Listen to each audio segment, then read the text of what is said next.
à la maison. Ok. Merci. On passe. Oui. Non. Alors, Benjo, on a très rigolards qui sont passés sur la photo de chez vous. Merci. Et bon spectacle à vous. Hein. On va avoir votre avis sur le thème. Non, du tout, mais me signale l'organisateur. Bon, par rapport à la somme de les rapports, le quad Joske quoi ce matin. Le quad Joske, il faut que l'église requième encore au centre. L'église doit revenir au centre du village. Par rapport. Il disait on peut dire que le camé va changer, même comportement politique reste.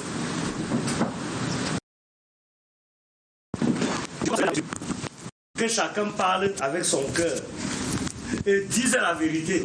Tu as fait l'auto-école quand? Tu as le permis, tu conduis là depuis là. Tu as fait l'auto-école quand? Ça dit que regardons-nous. Parce que tout le monde aujourd'hui est un grand chauffeur. Si le permis met avec le grade, c'est qu'il y a les gens qui ont permis de conduire ceinture noire 8 dan. Parce qu'il y a les gens, il suffit d'être dans l'embouteillage ou dans la situation.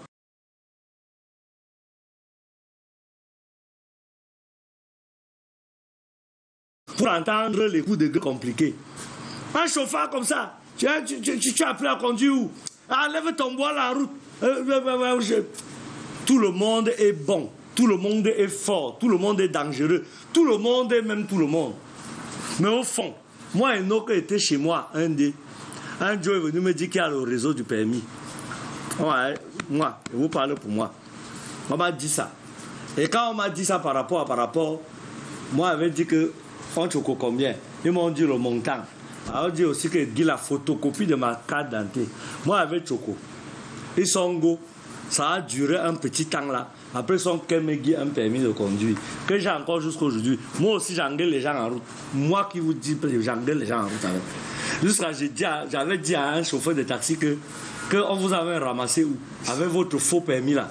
Moi-même, j'ai dit ça. Jusqu'à les gens qui étaient dans ma voiture avec moi, on dit que oui, tu as raison. Pas terre. Ils ont même appris à conduire. Le gars qui m'a appris à conduire s'appelle Morguier. À Elige, tout le monde la connaît. On l'appelle Morgan Freeman. Ah, d'accord. Morguier. Oui. Oui, il est Morguier. Il est taximan. Ah, c'est ton ami Morguier, là. Oui, Morguier. C'est lui qui m'a appris à conduire. Voilà. On l'appelle Vincent. Il s'appelle Vincent, en fait. Il est mort. On l'appelle Morguier à Eligedjoa. C'est lui qui m'a appris à conduire. Et j'ai appris à conduire dans ma première voiture, une Peugeot 405. Donc, quand j'avais un moment, il venait me faire là, on pouvait tourner à l'Omnisport là-bas, la nuit. C'est comme ça que j'ai appris à conduire. Après, j'ai commencé à faire que un jour, on s'est baladé, lui et moi, en conduisant. Il m'a énervé, je l'ai aussi énervé. Il m'a abandonné avec la voiture, il fallait que je la ramène à Eligedjoa.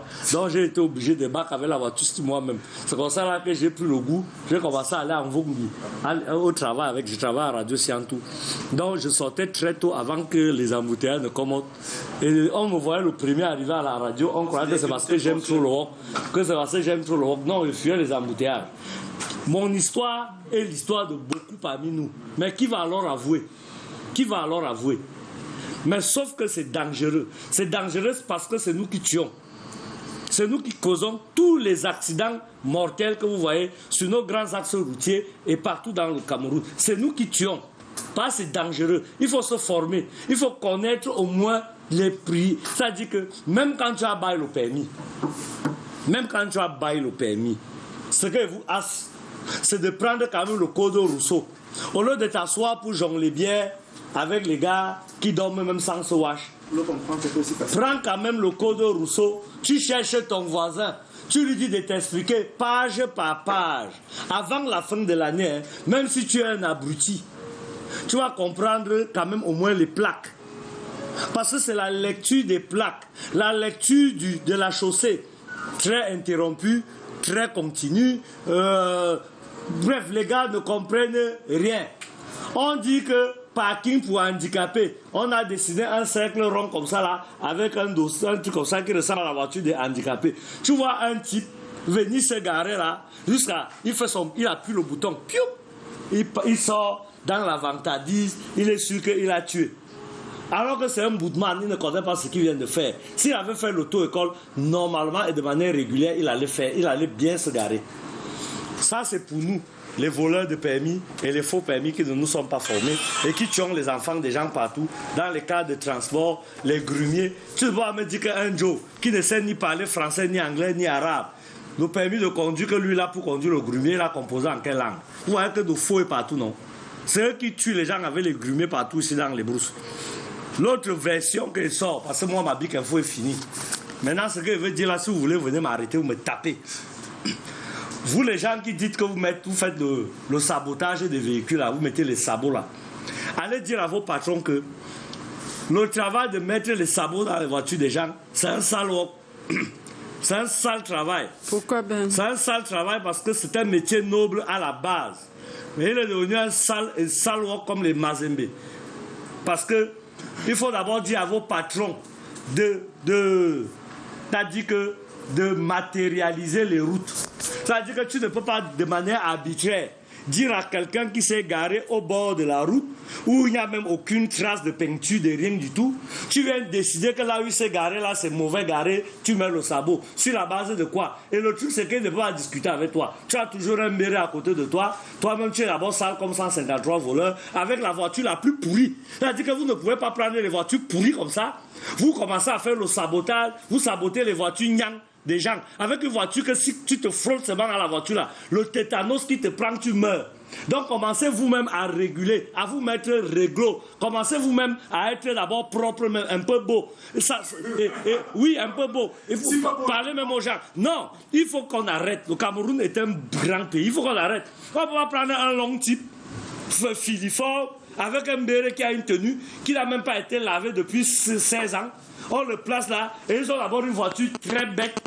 Ils sont tous en train de marcher avec les trousseaux de clés. Ils utilisent les femmes qui font le call box partout que si quelqu'un garde ici, vous m'appelez. Hein, et tu as le pourcentage. C'est de ça que je vous parle. Ah ouais. C'est de ça qu'il s'agit. Soignez vos véhicules, soignez votre tenue vestimentaire, soignez votre langage et matérialisez les routes. Arrêtez cette arnaque. Parce que cet argent-là, vous partagez, ça on sait. Quand vous baquez le soir à la mairie, vous pouvez poser les dos là, vous faites le choco, vous partagez, vous faites le chabam sur les dos des enfants. Et les tickets qu'on met sur les voitures là pour le ticket parking là, j'ai comme l'impression que, regardez bien vos tickets là, vous allez voir que la date n'est pas la même. C'est-à-dire que quelqu'un doit fabriquer son lot de tickets à la piole. Il coule la Bible bleue, vert, jaune, rouge, ou bien rose là, orange là. Il se met dans un endroit où il n'y a pas où on n'a pas prévu là. Il se place là et c'est lui qui garde les motos. Il a les 100 là. Et c'est propre. Business propre. Donc il faut arrêter ça. Et quand ils viennent de finir de dire ce qu'ils viennent de dire là, en attendant que vous pouvez m'arrêter pour me taper parce qu'ils disent ça, moi je ne dis plus rien. Merci, c'était bien sûr.